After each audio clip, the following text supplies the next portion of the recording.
Here we go. What up, infidels? How are we doing? Doing good? Another week, another brown. You know how we go down.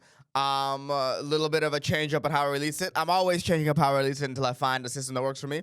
On YouTube, I'm going to go the full unedited version of the week first, and then the following week, I'll give you the little edited pieces for you, the guys who don't want to watch the whole thing. That's how I'm going to do it. Until the next time I change it, which could be next week. Who knows? Who cares? Let's get down to it, my bears. I shouldn't snore into the camera. I got the allergies, man. I got the allergies. This is something that's annoying. I've developed like allergy-related tinnitus now. So like now that my sinuses are a little clogged, my ears will start ringing.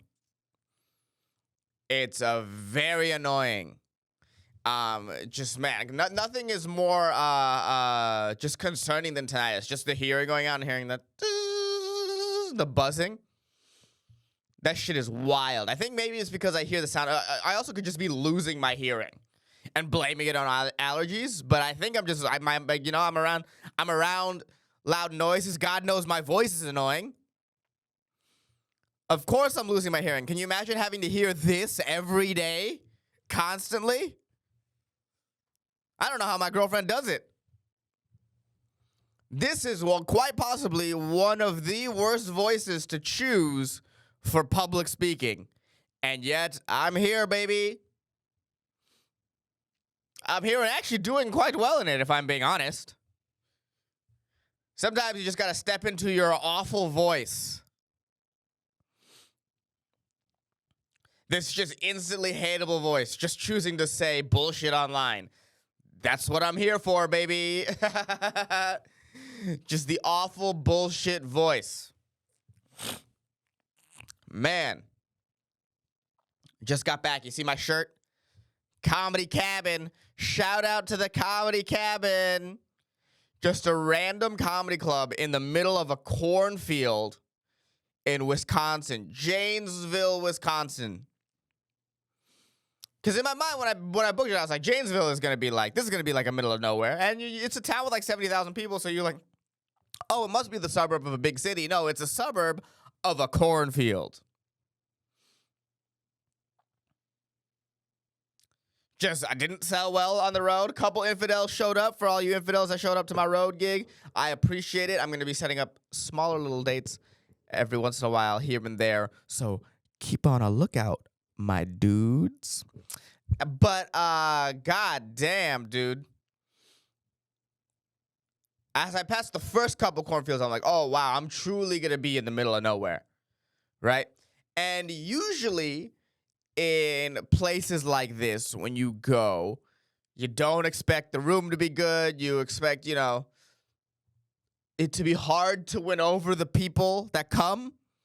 A lot of generally older people in a small town, they can be hard to impress a lot of the times. Having done my fair share of middle of the nowhere small town gigs, trust me, older people in these towns can be hard to impress. And they were fantastic. An unbelievable room, the Comedy Cabin.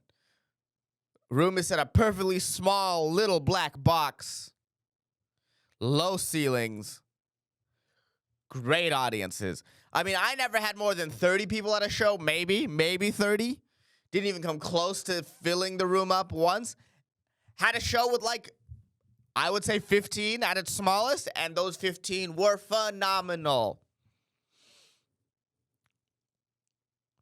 Not one bad show out of the 3. That's impressive. So shout out to the people of Janesville, Wisconsin. Really, after spending a bunch of time there, it was like, oh, you guys need a laugh. You guys need a laugh. Shout out to the people. Man, what's going on in that town? It seems like a nice town, actually, sometimes. But then, we went to the Golden Corral, which is right by our hotel. And it just like, I'll say this. The place isn't brimming with a sense of hope that I would say a place like Austin is. And I wonder if that's most of the country, not brimming with a sense of hope right now. You know, I live in my little ivory tower in case safe space, I guess. I definitely live in a safe space. I spend most of my time in the green room of a comedy club. Of green rooms, different green rooms. That is a very much a safe space. So outside of my safe space, you know, where people are doing well in this space. But outside of that, it's like, ooh, man, it is rough out there for most Americans. But hey, Americans, at least it's not going to get any easier anytime soon. At least we can have that to look forward to. For a while, it's not going to get easier anytime soon.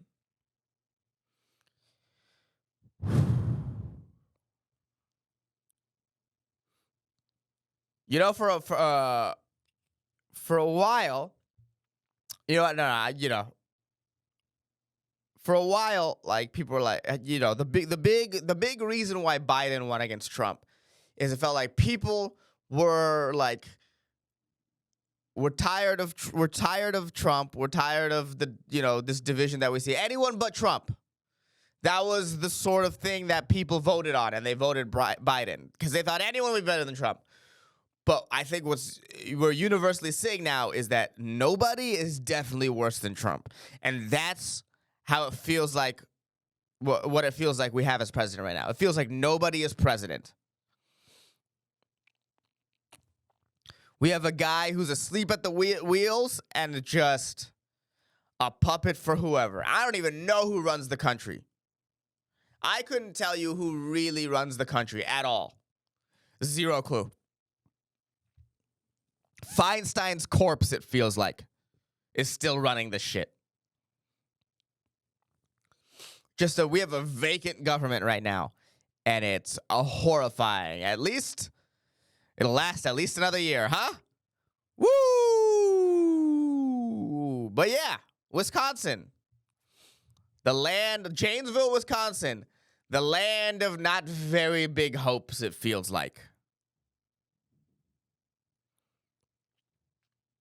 Young dudes with young dudes with big lifted trucks. But in a way that's like, how do you afford this? Is this where all your money is going? And it used to be like, hey man, if you get that much money, buy land. But now interest rates are just unreal high. Doesn't look like they're getting any lower. It feels like the end goal of what's going on with the housing market is to freeze out millennials and Gen Z so that they become dependent on corporations for their housing. What an insane thing to do to your own people that no government's going to stop. No American's government going to stop. I don't trust definitely don't trust the Biden administration to not make that happen. I don't know if the Trump administration is going to help out the young people. The ability so that our younger generations can't buy houses seems unsustainable. And maybe in a place like Austin, where there are young professionals who are in the right place in a booming economy, they can do it. But if you're living in Janesville, Wisconsin, and you're working on a road crew, that used to be able to buy your parents a house. Nope, not anymore. You got to rent, baby. Never own anything. That's the end goal. Never own your own house. You're never going to need to own a car. Eventually, the big corporations will own everything, and you'll just be a cog in the machine. You get to live for free on our dime. That's the end goal, Janesville, Wisconsin. Hey, people of Janesville. Ooh.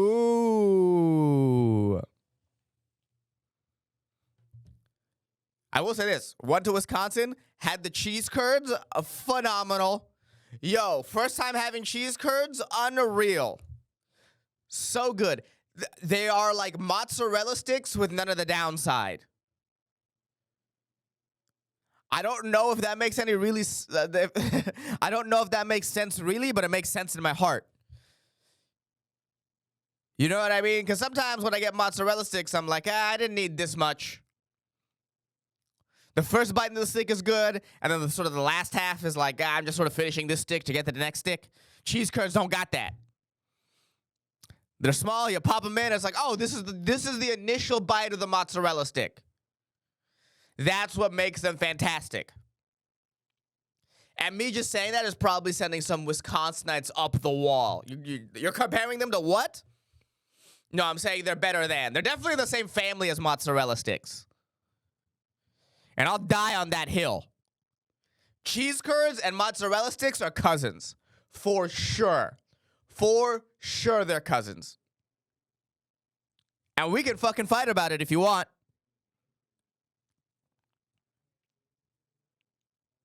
They're great. They are great. Oh my God, with ranch? Oof. Oof. So good. So good. I say, and this might be a hot take, cheese curds are in the Regional Food Hall of Fame. If we had a Hall of Fame for regional foods, cheese curds are in there. They gotta be. If I'm thinking off the top of my head, you got cheese curds, you got poutine, which I've never tried, right? But it's like fries with cheese curds and gravy. I've never tried, but the fact that everyone knows what it is, and everyone who's never had it is like, that sounds kind of gross, and everyone over up there loves it. I think the controversy alone of poutine and the well-known, like its fame puts it in the Regional Food Hall of Fame. Maryland crab cakes, they go there. New England clam chowder, welcome to the Hall of Fame. I'm just inducting people here. I'm going to say the California burrito. And that's maybe biased because I lived in San Diego for so long, but the California burrito, come on down. You are in the Regional Food Hall of Fame. Queso, you get a shot. What else? Poke? Oh, the poke is everywhere. Poke, Hawaiian poke, come on down. Regional Food Hall of Fame. I would say, North American Regional Food Hall of Fame. I don't know what's going, I'm sure there's some sort of octopus in southern Japan that's fantastic. Oh, you got that Hokkaido puss? That shit is good. Whatever, I don't even know where Hokkaido is. But in the American Hall of Fame, American Regional Food Hall of Fame, I mean, what else is there?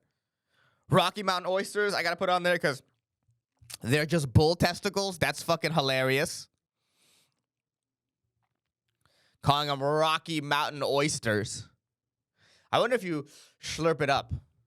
What do they look like? I'm actually going to see what they look like. Rocky Mountain oysters. Rocky Mountain oysters. Oh, they're like fried.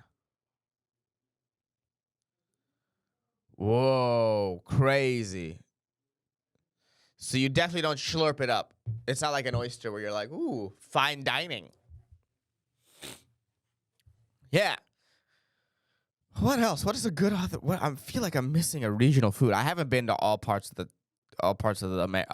the America. But, am I missing something? I feel New York pizza, Chicago pizzas, the two different types of pizzas, I guess. I'm a big fan of, this Detroit-style pizza, whoo, that is phenomenal. My entire life, all I've been hearing is Chicago, deep dish, the New York-style pizza. Those are the two pizzas in America. Hey, guys, let me tell you this. Detroit-style, I'm a fan. As of right now, that's my favorite style pizza. Like here in Austin, I don't go to any like normal sort of New York style pizza place. I've never been a fan of deep dish, but that Detroit style, it's coming. It's coming. If you've never had that, it's like in between deep dish and the New York style. It's like in that middle zone. And I think it's better. I think it's the best style pizza. And do I really believe that? I don't know, because I haven't gone to all these other places. I'm not like Dave Portnoy. I haven't got all these pizza places and tried it out, but I know saying that will make New Yorkers mad, and good, take it. You don't got the best pizza. You don't got the best pizza. You're like the New York Yankees. Currently a suck, but you're resting on your laurels. No, I don't mean it. New York pizza I know is better than what the Yankees are now. But regardless. Detroit style. That's that pizza for your ass. Shout out to Via313. Allergies, son. Allergies. So many people out with COVID. So many people out with COVID. Do people test for COVID still? Like, so many people are, that have been like, hey, I can't come out. I got COVID. Sure, fine. I get that. You don't want to get people sick. I get it. Don't go out when you're sick, especially if you have the means to, if you can afford to not work, why not definitely take a rest? I'm not saying, hey, you should work through COVID. I'm just saying people actually still test for that. I haven't tested for COVID in a while. If I've just been sick, I've been sick. Who's still testing for it? Who's taking the newest booster? Besides Travis Kelce, who's taking the newest booster? I have no idea. Even my parents, who are super liberal, super trusting the vaccine, they're even like, I don't think I'm going to take this one. Who's taking this new one?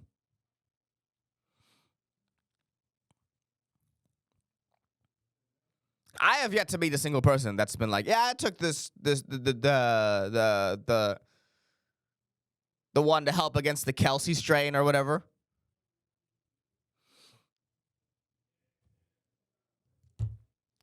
I would love to see Aaron Rodgers and Kelce debate on the vaccine. That'd be so funny. But damn, dude. An NFL player sold out and is shilling for the pharmaceutical companies. That's so disappointing. Because I like Travis Kelce. He was cool, but it's like, bro, come on. You're doing pharmaceutical ads. In one of the few countries that even allow pharmaceuticals to advertise. That's what you choose to advertise. That's disappointing. I mean, I guess get your money, dog, but like, this is one of the parts of it's just so crazy how, like, if you say anything negative about Pfizer, that people are like, oh, you're some weird anti-vax person and you don't trust the science. And it's like, no, I just don't trust these pharmaceutical companies. This is the same mechanism that caused the opioid crisis in this country that's still kind of going on. And yet, when they make the Pfizer and Moderna, we got to be like, they know what's best for us.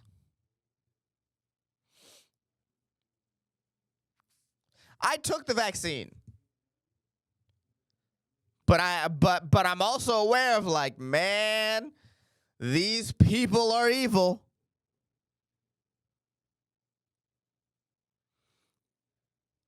This is how you know they're evil. If you say something against them in like YouTube and stuff, you could get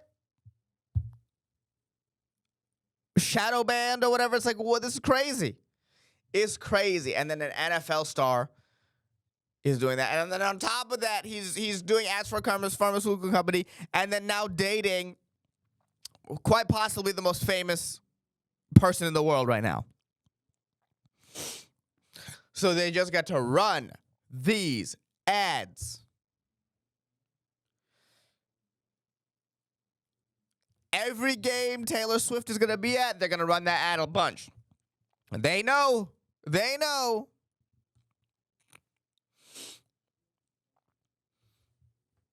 This comes out after the Thursday night game, but I heard she's supposed to be there. Thursday game, Amazon Prime, expect those Pfizer ads.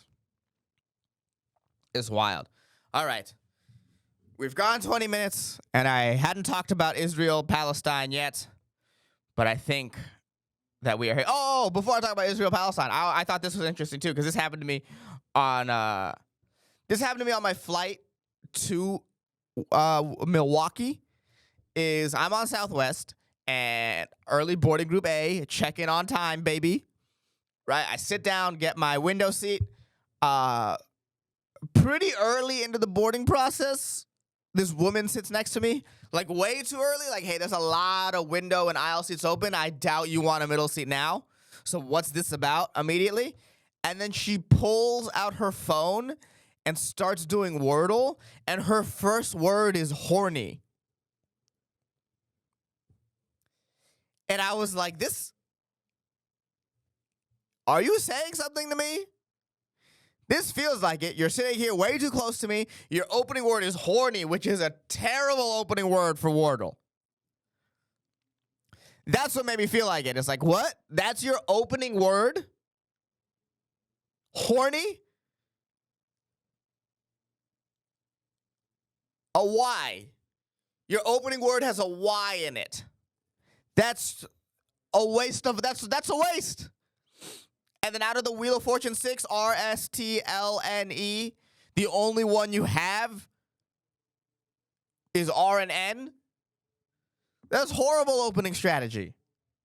There's some words that use all of them. They use pretty much all of them. Store uses pretty much all of them. You have two vowels, STRNE.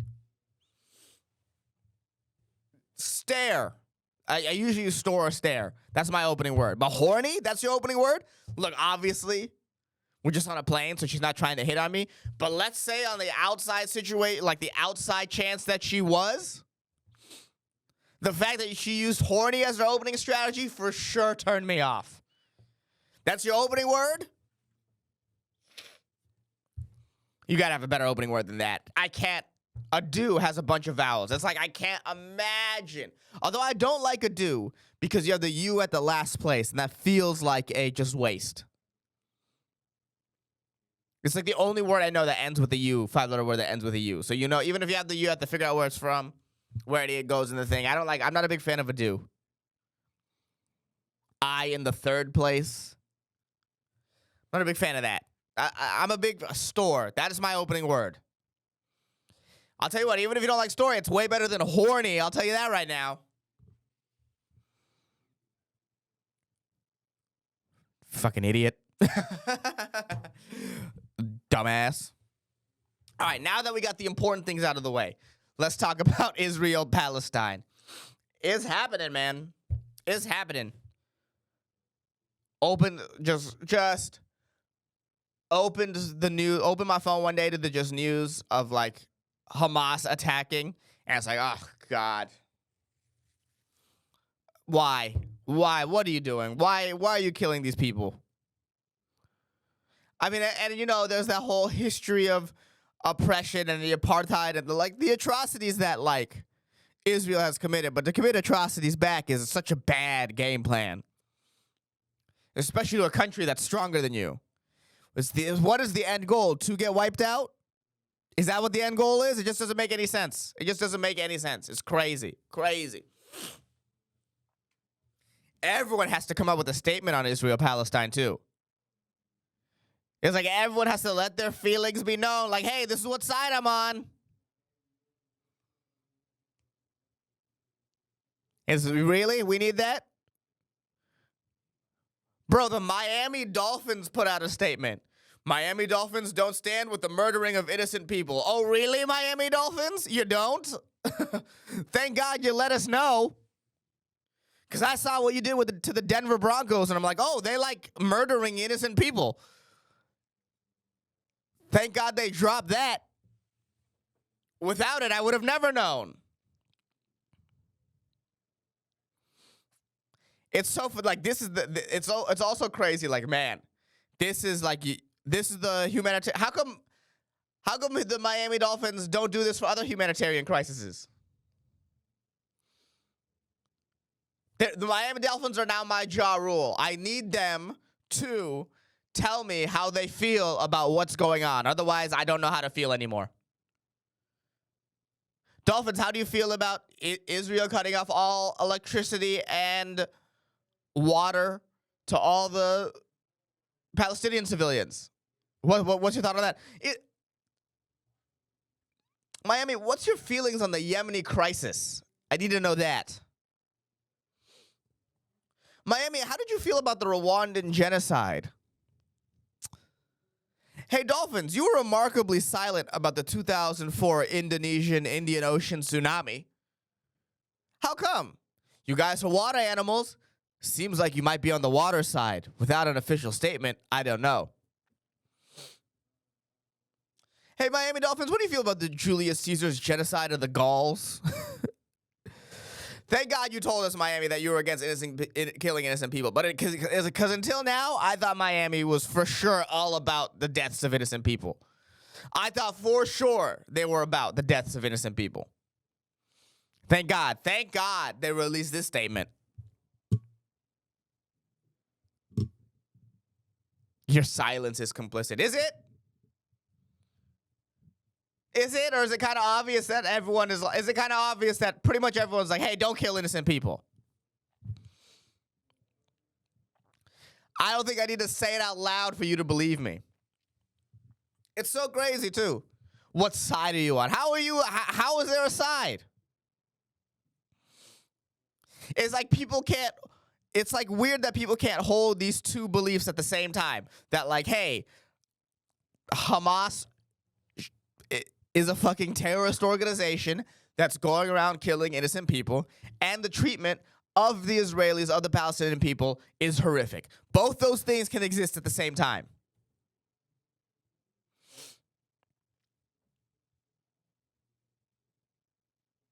Both these people can be victims and the bad guys at the same time. That's how life is. Isn't that right, Miami Dolphins? Sometimes you're offense, sometimes you're defense. But you're always both. The Ravens didn't give us. The Ravens was one of the few NFL teams that didn't release a statement. I know that. But the Ravens can't say, like, we don't stand with the murdering of innocent people because they had Ray Lewis on their team. And for those of you who don't know, Ray Lewis, 2-time Super Bowl winner, stabbed 2 people. 1 for each Super Bowl. Killed them. So if the Ravens were to put out a statement, for it to be honest, they'd have to be like, we don't stand for the killing of innocent people, and we would never be on the side of Hamas unless Hamas is good at stopping the run and we can partner them with Ed Reed. Then we'll think about it.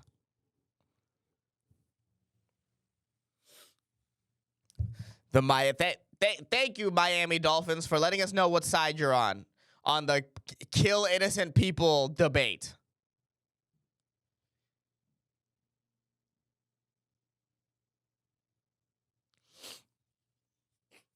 Everyone has to release a statement. Everyone.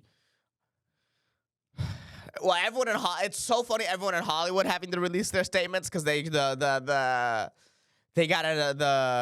industry has to know whether or not they have to drop their clients. It's so funny. Everyone has to put out a statement. Mia Khalifa's was insane. It's like, bro, what?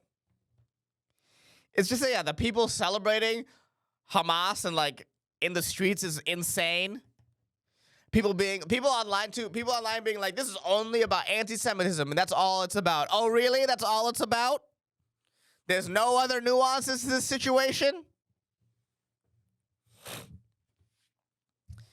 There's zero nuance to this situation. Let's see. Just looking at. Oh, man. All right. So, here are the 3 things. Here, in my mind, these are the only 3, like, how do I say this? There's only one of 3 possibilities of what happened with this Israel-Palestine thing, right? And I'll call two conspiracies, although one of the conspiracies I think is what's actually what happened, and the official story.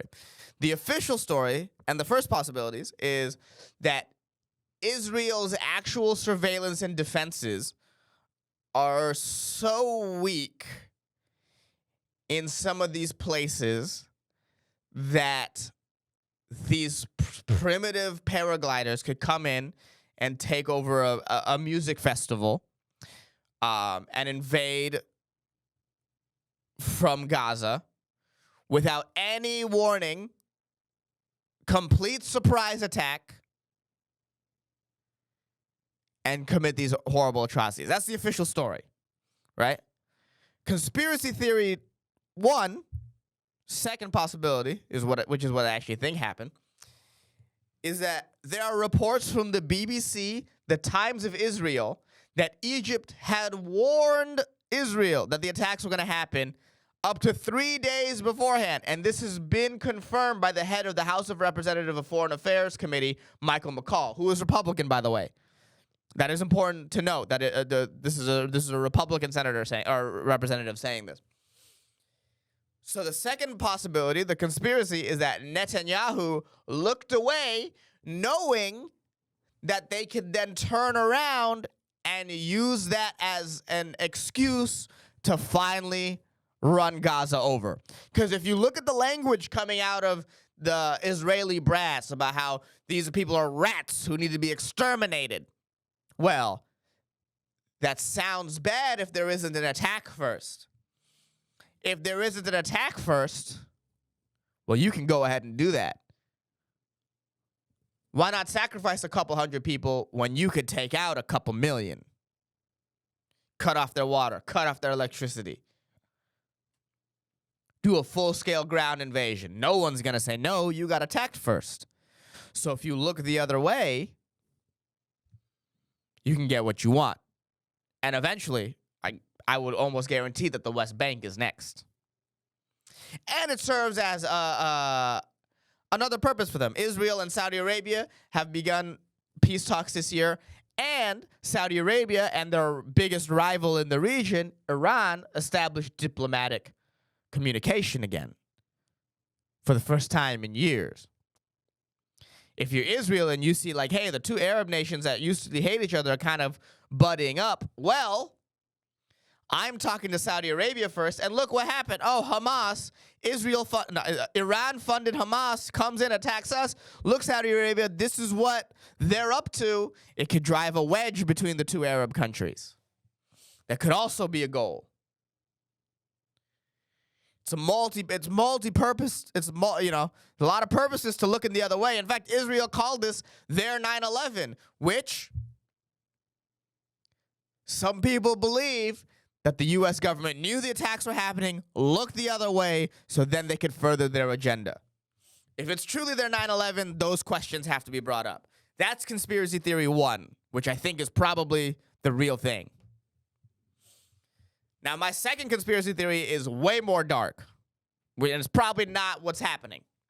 But here's the idea.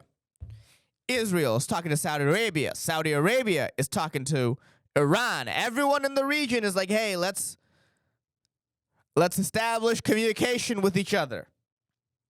Well, if you're in that part of the world, you got to talk about the Palestinian problem. See, what people don't realize about that part of the world is that the Palestinians aren't well liked by other Arab nations. Arab nations tend to be very in and of themselves. You know, it's not like Egypt closed its border to Palestinian refugees. Palestinians have been kicked out of Kuwait before.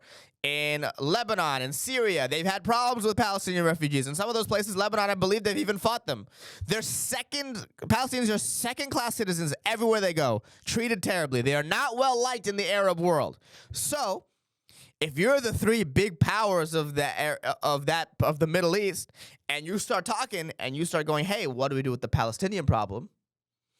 Well, maybe you could be like, hey, if you're Israel, you could tell Saudi Arabia, hey, tell Iran to send Hamas over our border, Gaza. We'll sacrifice a couple of our own.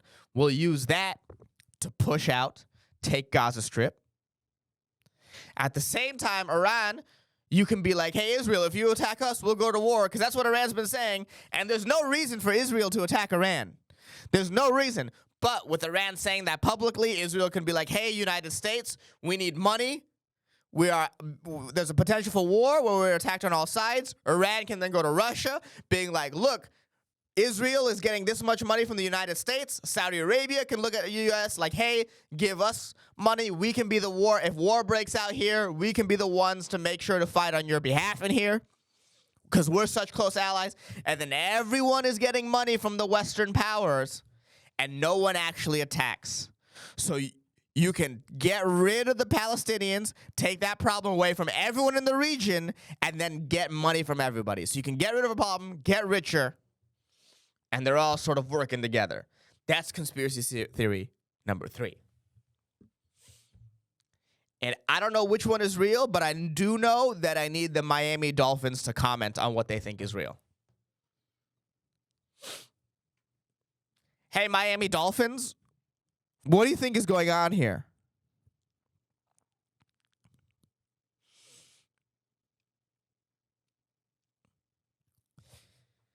I know it sounds crazy, but tinfoil hat time. Yo, if Iran and Israel never truly go to war, I do think that's a possibility. Like these are obviously like obviously the crazy part about it is on paper the idea could work, but once you let it look the other way, you've opened Pandora's box. Who knows what happens now? But do I think they knew and looked away? Yeah. I did. And from a statesman, like, again, if you're looking at this from an outside point of view, where you just see people as numbers and moves on a chessboard, if your end goal, if you're Israel, if your goal is to take Gaza and imperialize it and then push the Palestinian people out, it's not a bad move to look the other way. Because the international community can now say nothing.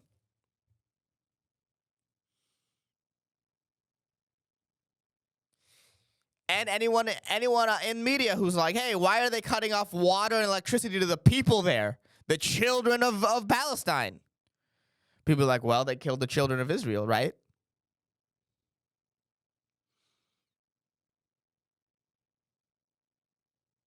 It's the perfect Israel.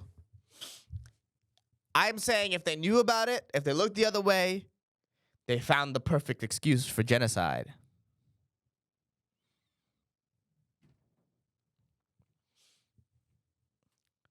Which, you know, if that's your end goal, good move.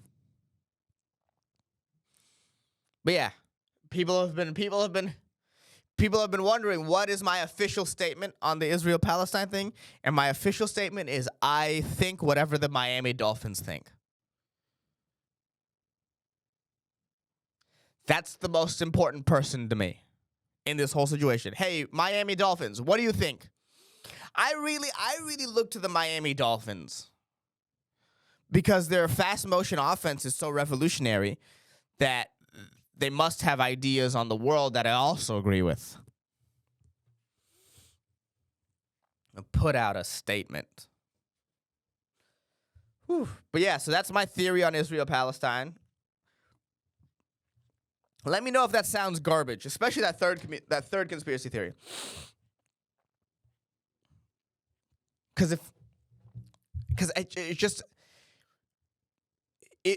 Iran saying out loud, right? Like that's what doesn't make sense to me. So Israel moves in on Gaza, right? Which is the thing to happen, right? Iran saying out loud, hey, Israel, if you attack us, these people will go into war. But what incentive does Israel have to attack Iran? Oh, because they said, because Israel was like, oh, Iran funded Hamas, which I guess may be true. But at no point did they say, like, hey, attack Hamas, we got to attack Iran. They're saying we got to attack the rats that are the Palestinians. So Iran being that loud just doesn't make any sense to me. But if you can siphon away money from the Western powers, especially if you're looking at U.S. that's like pretty much in a free fall right now, economy in shambles, people just coming in over the border.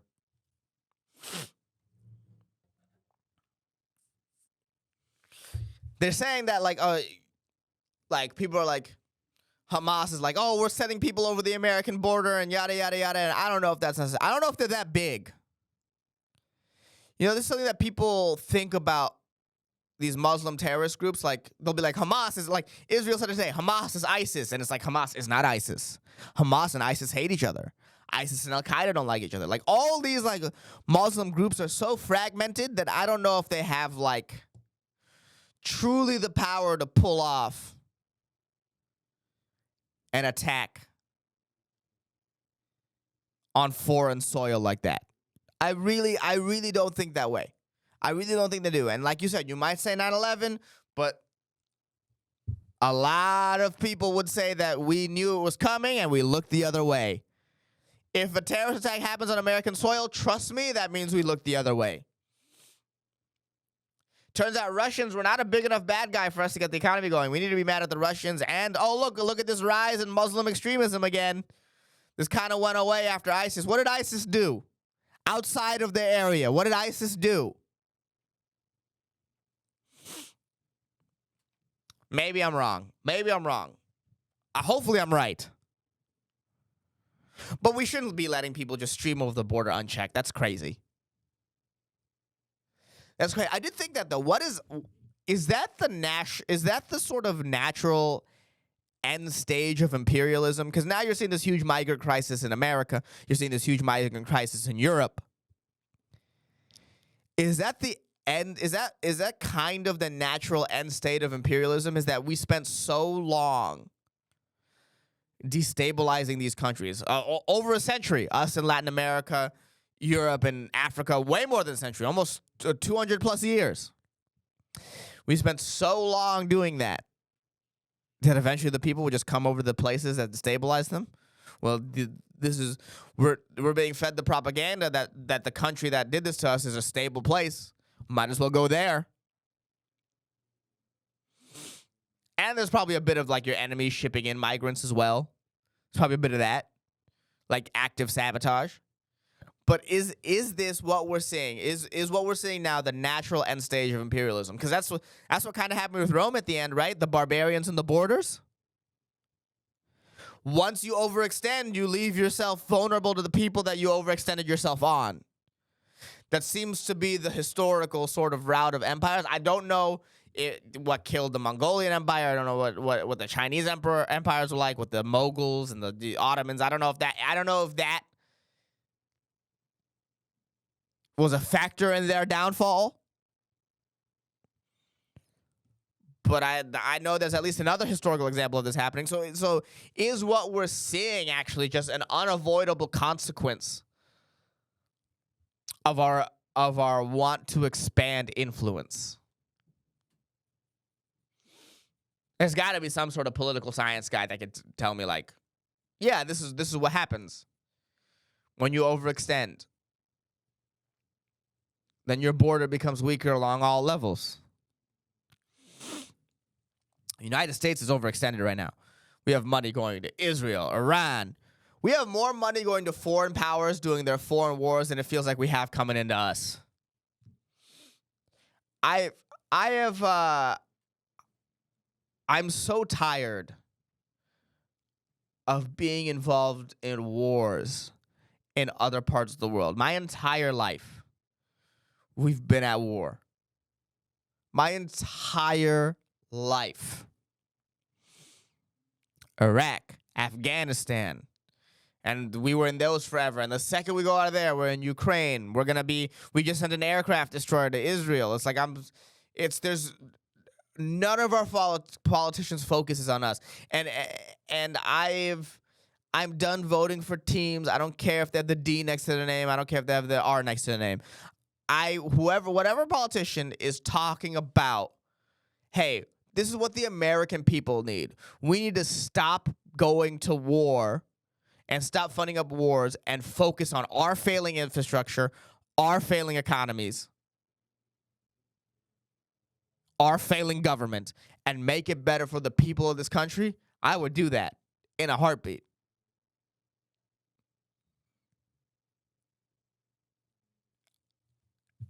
I gotta vote for someone who cares about stuff that's going on here. I can't vote for anyone who's like, oh, we gotta focus on the wars over there.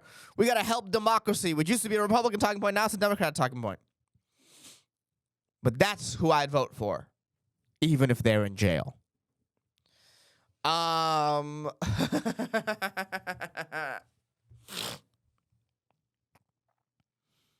I don't know. I don't know if that's what they're talking about. That's just, it sucks because America First has been co-opted by the Christian right, and they're also fucking scary as shit. That's the one thing I think the Republicans don't realize is that their courting of the Christian extreme right is what's really stopping a lot of people from jumping ship.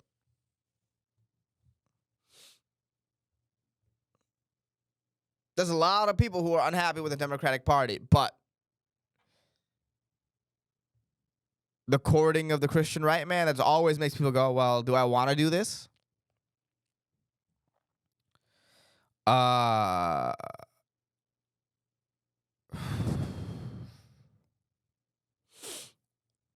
Let's see if there's anything else I want to talk about. All right. I think that's sort of it, right? I don't think I really have anything else I want to talk about. Jesus. Columbus social worker accused of having sex with 13-year-olds she was counseling. Dude, here's a real deal question that we need to answer, that I need an answer to. There's so many stories about these. Like, look at these female teachers having sex with these male students. Now, is this something that's been going on forever and now we just know about it? Or is there been this weird uptick of teachers having sex with students?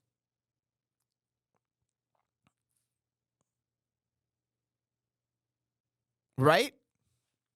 I see this all the time now. It feels like every week there's a story. Sex sells in the headlines, especially one that like all the guys will see and won't. The crazy thing about those stories is that every guy thinks of when they see that is nice. A little bit. There's a little part of the guy that turns on and is like, wish that was me when I was 13, even though clearly this is like a sexual assault and molestation and rape. But a little part of every guy's lizard brain is like, yeah, get laid at 13 by some hot middle school teacher. Good for you. So I guess that's why we keep running it. But has this always been happening? Hey, older people, was this like a thing in the 80s and 70s and 60s? 80s is older now. It's like 40 years, right? So it's like, I guess I could do a deep dive and take a look. Let's see. I'm going to Google this right now. Has female teachers having sex with students always been a thing? Let's see what Google says. More female teachers caught having sex with students. Okay, this is by 2019. Let's see. Asked the boy when he got there. Ackler locked the door. Okay, a 17-year-old was sitting up for track practice in 2008 when his gym teacher at Canton McKinley High School reached out to him on Snapchat. Tiffany Eichler asked the boy to come to her nearby office. When she got there, Eichler locked the door, flipped off the lights, and began pulling down his pants. The boy later told the police. The boy didn't try to stop Eichler, the 36-year-old mother of 4 who taught boys swimming. But as the two fell to the floor and started having sex, the teen was troubled. This whole entire time, I knew it was wrong, so I had to stop. Eichler had sex with 2 other teenage boys. This is a mother. She's one of at least 5 female teachers in northeastern Ohio schools alone to face charges with having sex within the past 2 years. Some downplay, even laugh at it, but they do just as much harm. Let's see. Nationwide, about 10% of all students experience sexual misconduct by a school employee by the time they graduate from high school. Male abusers outnumber female. I don't doubt that. But the number of reports of female educators getting charged with sex abuse of students is rising. Not necessarily because there are more women abusing children, but because they are getting caught. Okay. So I guess it's always been a thing because there's text and stuff and whatever. Jesus Christ. Damn, dude, this girl, it's like I'm getting hard reading what this girl did. That's turning me on. I gotta stop reading what this teacher did. It just goes into how she seduced these children. Like it was like what the fuck? I can't read this. This is crazy. But yeah, I guess it's always been happening. You know, I wonder if the they thems will get caught now. The blue hair teachers. Are they teaching gender in schools? That's a weird thing to teach. It's such a I feel like the nuances in all this get lost, right? Where it's like people are like, "Oh, there are people who have a gender dysmorphia, or I guess that's what it's called, and they truly believe and some of them truly are born in the wrong body." But you can't tell that to kids. Kids are they'll just take the information and they'll be like, "Oh, I guess I'm the wrong gender." No one's talking about that aspect because everyone's like, "Oh, let kids be who they want to be." And sure, I guess let kids who they want to be, but who they want to be is very influenced by everyone. Right? So are they really teaching gender and stuff to kids? I don't know. I'm not a kid. I'm not at schools. But, feel like we've talked about enough controversial topics. But I guess I really won't know what they're teaching in schools until the Miami Dolphins come out with an official statement. And that's truly what we need. Miami Dolphins, I need your official statement on teaching kids gender issues in schools, because otherwise I won't know how to feel. And that's just how I live my life. Is I need the Miami Dolphins to let me know what's going on. And hopefully you guys infidels look to the Miami Dolphins.